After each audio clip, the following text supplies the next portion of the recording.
હવે વાત કરવી છે લોકોને ઘરે બેઠા ના કોઈ બંદૂક ના કોઈ છરી વગર લૂંટતા એ લૂંટારાઓ પર મોટી કાર્યવાહીની, કારણ કે ટેકનોલોજીનો વ્યાપ વધી રહ્યો છે. દરેક વસ્તુ ઓનલાઈન થઈ ગઈ છે, આંગળીઓના ટેરવે છે, દરેક વસ્તુ ઘરે બેઠા મળે છે અને એની સાથે સાથે જ લૂંટારાઓ પણ ઘરે પહોંચી ગયા છે. એ સાયબર ચાંચિયાઓ, એ સાયબર લૂંટારાઓ પર હવે આવનારા સમયની અંદર મોટી ગાજ વરસવાની છે એમની ઉપર, કારણ કે એટીએસની જેમ એક નવું યુનિટ સાયબર ક્રાઇમ માટે ગુજરાતમાં બનવા જઈ રહ્યું છે.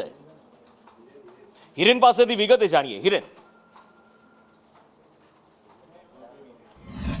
ગત બજેટમાં રાજ્ય સરકારે આ જોગવાઈ કરવામાં આવી હતી, જેમાં બેંગ્લોર સહિતના જે સિટીની અંદર અત્યાધુનિક ટેકનોલોજી સાથેનું જે સાયબર યુનિટ છે એ જ પ્રકારે ગુજરાતમાં પણ આ સાયબર યુનિટ આ પ્રકારનું ઊભું કરવા માટેની પ્રક્રિયા અગાઉ હાથ ધરવામાં આવી હતી.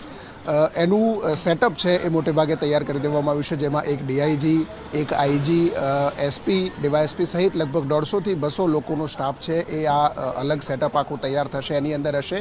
અને એમાં સાયબર ક્રાઇમ અને સાયબર ગુનાઓને લડવા માટેનું આખું એક ટેકનોલોજી સાથેનું યુનિટ ગૃહ વિભાગ ઊભું કરવા જઈ રહ્યું છે. એક અલગથી અલાયદું ભવન પણ એના માટે તૈયાર કરવામાં આવશે. જરૂર પડે તો ખાનગી સંસ્થાઓ, ખાનગી એકમો માટે પણ આ યુનિટ છે એ પૈસા લઈ અને કામ કરશે.